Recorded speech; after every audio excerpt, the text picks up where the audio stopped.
Hi friends, welcome back to Moni Spicy Kitchen. இன்னைக்கு நாம என்ன ரெசிபி பார்க்க போறோம்னா ரொம்ப டேஸ்டியா கிரேப் வச்சு ஒரு ஈஸியான பாப்சிக்கல் எப்படி பண்ணலாம்னு நாங்க பார்க்க போறோம். வெயிலுக்கு நல்ல குளுகுளுன்னு இந்த மாதிரி வீட்லயே நீங்க சிம்பிளா ரெடி பண்ணி கொடுக்கலாம். குழந்தைங்க எல்லாம் முக்கியமா ரொம்ப விரும்பி சாப்பிடுவாங்க. இதுல வந்து எந்த ஒரு ஆர்ட்டிஃபிஷியல் கலரும் நம்ம சேர்க்காம இன்ஸ்டன்ட்டா சூப்பரா பண்ணியிருக்கோம். சரி வாங்க இது எப்படி செய்யலாம் அப்படிங்கறதை இப்ப டீடைலா பார்த்துடலாம். அதுக்கு முன்னாடி நம்ம சேனலை மறக்காம சப்ஸ்கிரைப் பண்ணுங்க, லைக் பண்ணுங்க, ஷேர் பண்ணுங்க.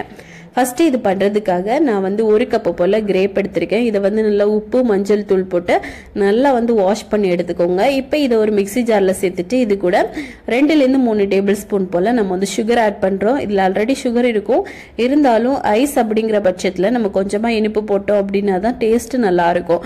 கொஞ்சமா கூலான வாட்டர் சேர்த்திருக்கேன். சேர்த்துட்டு இப்போ நல்லா இதை வந்து அரைச்சி எடுத்துட்டு வந்துடலாம். இப்போ பாருங்க நல்லா வந்து நம்ம அரைச்சி எடுத்துட்டு வந்துட்டோம். இப்போ இதை நல்லா வடிகட்டிடுங்க. ஏன் அப்படின்னா இதுல இருக்கக்கூடிய தோல் எல்லாமே நம்மளுக்கு சேர்ந்து பாப்சிக்கல்ல இருக்கும்போது சாப்பிட அந்த அளவுக்கு டேஸ்ட் இருக்காது. இந்த மாதிரி நல்லா வடிகட்டிட்டு எடுத்துட்டோம் அப்படின்னா ரொம்ப சூப்பரா இருக்கும். இப்போ இதை நல்லா வடிகட்டிடுங்க.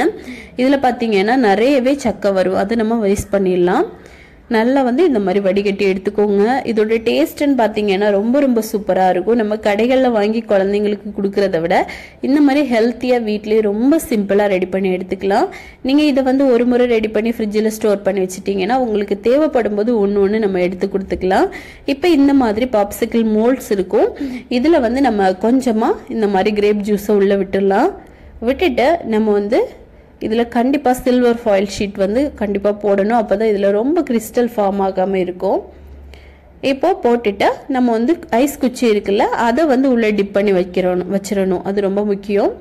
இல்லை அப்படின்னா நம்ம வீட்டிலேயே குழந்தைங்களுக்கு கொடுக்குறோம், ரொம்ப சிம்பிளா ரெடி பண்ணணும்னா இந்த மாதிரி பாப்சிக்கல் இதுலேயே வந்து பார்த்தீங்கன்னா குச்சி மாதிரி இருக்கும். நம்ம அதே அப்படியே ஃபில் பண்ணி வச்சிட்டோம் அப்படின்னாலும் ரொம்ப ஈஸியா இலகி வரும். இப்போ இதுல வந்து நம்ம கரெக்டா சென்டர்ல இந்த மாதிரி சின்னதா கத்தி வச்சு ஒரு ஹோல் போட்டுக்கோங்க. அப்பதான் இந்த ஸ்டிக் உள்ள போடுறதுக்கு ஈஸியா இருக்கும். அந்த பக்கம் இந்த பக்கம் ஆடாமலும் இருக்கும். இப்போ நம்ம உள்ள இருந்து இந்த ஸ்டிக்கை வச்சிடலாம். வச்சுட்டு இதை ஃப்ரீசர்ல ஒரு 8 ல இருந்து 9 மணி நேரத்துக்கு நம்ம ஃப்ரீஸ் பண்ண வச்சிடணும். இப்போ கண்டிப்பா இதை வந்து ஃப்ரீஸ் பண்ண வச்சிருங்க. நம்ம முந்தின நாள் பண்ணிட்டோம் அப்படின்னா நெக்ஸ்ட் டே எடுக்கும் போது நம்மளுக்கு சூப்பரா ரெடி ஆயிருக்கும். இப்போ பாருங்க நம்மளுக்கு ஐஸ் வந்து ரெடி ஆயிருச்சு. எடுத்து பார்த்தோம் அப்படின்னா நல்லா ஃப்ரீஸ் ஆயிருக்கும். நான் வந்து கொஞ்ச நேரம் வெளியே வச்சுட்டேன், அதனால கொஞ்சம் வந்து மெல்ட் ஆக ஆரம்பிச்சிட்டு இருக்கு. நீங்க வந்து எடுத்துட்டீங்க அப்படின்னா உடனேவே அந்த அடி சைடை வந்து நீங்க தண்ணியில காட்டிடுங்க. இல்லை அப்படின்னா கொஞ்சம் வெதுவெதுப்பான தண்ணியில் லேசா ஒரு செகண்ட் வச்சு எடுத்தீங்க அப்படின்னாலும் உங்களுக்கு எடுக்கிறதுக்கு ஈஸியா வரும். இப்ப பாருங்க எவ்வளவு சூப்பரா நம்மளுக்கு ஐஸ் வந்து ரெடியா இருக்குன்னு. ரொம்ப சிம்பிளா நீங்க வந்து குழந்தைங்களுக்கு இந்த மாதிரி செஞ்சு கொடுக்கலாம்.